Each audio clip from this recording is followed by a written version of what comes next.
Hello दोस्तों, आप सबका स्टोरी वर्ल्ड में स्वागत है। हमारी आज की कहानी का नाम है गोवर्धन पर्वत का रहस्य। तो शुरू करते हैं हमारी कहानी का सफर। अभी श्री कृष्ण बाल अवस्था में थे। नगर में बहुत चहल पहले थी। उधर श्री कृष्ण आश्चर्य में थे कि आखिर आज कौन सा त्योहार है जिस कारण नगर में 4 चांद लग गए हैं। श्री कृष्ण और दाऊ भैया घूमते हुए उस स्थान पर जा पहुंचे जहां पूजा करने की तैयारियां हो रही थीं।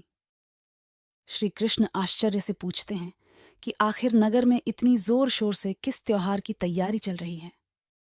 उस स्थान पर एक महान ऋषि भी आए हुए थे जो उस रास्ते से जा रहे थे जिसमें वह नगर रास्ते में पड़ता था।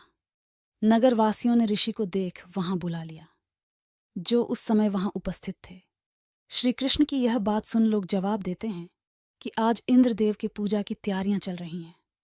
यह सुन श्री कृष्ण बोलते हैं, अच्छा, लेकिन इंद्रदेव की पूजा क्यों की जाती है? आखिर वो हमारे लिए क्या करते हैं? लोगों ने बोला, वह समय समय पर बारिश कर इस धरती को उपजाऊ बनाते हैं, फैसले उगती हैं, पशु पक्षियों की प्यास मिटती है और हमारी हर एक पानी से जुड़ी हुई समस्या खत्म हो जाती है। श्री कृष्ण कहते हैं, इसमें इंद्र की पूजा करने की क्या जरूरत है, क्योंकि यह उनका कर्तव्य है कि वह समय समय पर बारिश कर इस धरती को उपजाऊ बनाए। हमें पूजा अपने इष्ट देव या देवी की करनी चाहिए और इष्ट देव या देवी वह होती है जिससे हमारी जीविका चलती है।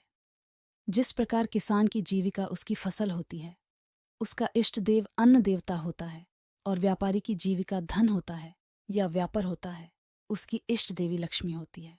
इसी प्रकार हमारी जीविका दूध, दही, माखन आदि है, तो हमारी इष्ट देवी गाय माता हुई। हमें गाय माता की पूजा करनी चाहिए। सभी लोग श्री कृष्ण की बात सुनकर आश्चर्यचकित रह जाते हैं और उनकी बातें वह महान ऋषि भी सुन रहे थे। श्री कृष्ण ने ऋषि से पूछा, क्या आप मेरी बात से सहमत हैं गुरुदेव? ऋषि तुरंत बोल पड़े, हे महान आत्मा, आप अवश्य ही पिछले जन्म के कोई सिद्ध पुरुष होंगे। मैं आपके चरणों में नमन करता हूं, क्योंकि इतनी सी उम्र में इतना सारा ज्ञान किसी पुण्य आत्मा के पास ही हो सकता है। आपकी बातें मुझे बिल्कुल सही लगी। महान ऋषि ने आदेश दिया कि इंद्र की पूजा छोड़ सभी गौ माता की पूजा करते हैं, इसलिए सभी महान पर्वत गोवर्धन के चरणों में चलो, वही पूजा होगी। ऋषि के आदेशानुसार सारे नगरवासी गोवर्धन पर्वत की ओर निकल पड़े और पूजा शुरू होने लगी। पूजा से प्रसन्न होकर गोवर्धन पर्वत ने नगरवासियों को दर्शन दिए और भोग लगाया। सारी बातें इंद्रदेव को पता चल गई कि धरती पर अब उनकी पूजा नहीं की जाएगी। उन्हें क्रोध आ गया। क्रोध में आकर उन्होंने अपने वज्र और वाहन निकाले। बिना सोचे समझे इतनी बारिश और तूफान प्रकट कर दिया कि पूरा नगर पानी से भर गया। अब नगरवासियों और पशुओं की जान खतरे में थे। श्री कृष्ण ने पूरे गोवर्धन पर्वत को अपनी उंगली पर उठा लिया। पर्वत इतना बड़ा था कि सभी नगरवासी उसके नीचे आकर अपनी जान बचा पाए। इंद्र ने पूरा जोर लगा दिया, लेकिन नगरवासियों का बाल बांका न कर पाए और हार गए। उन्होंने श्री कृष्ण को पहचान उनसे माफी मांगी और इस प्रकार कान्हा ने इंद्रदेव जी का घमंड तोड़ा। तब से लेकर आज तक हम गोवर्धन पूजा मनाते आ रहे हैं।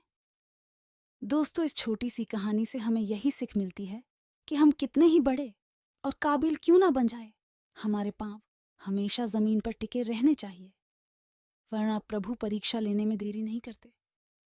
दोस्तों, कहानी अच्छी लगी हो तो लाइक, शेयर और सब्सक्राइब करें। धन्यवाद।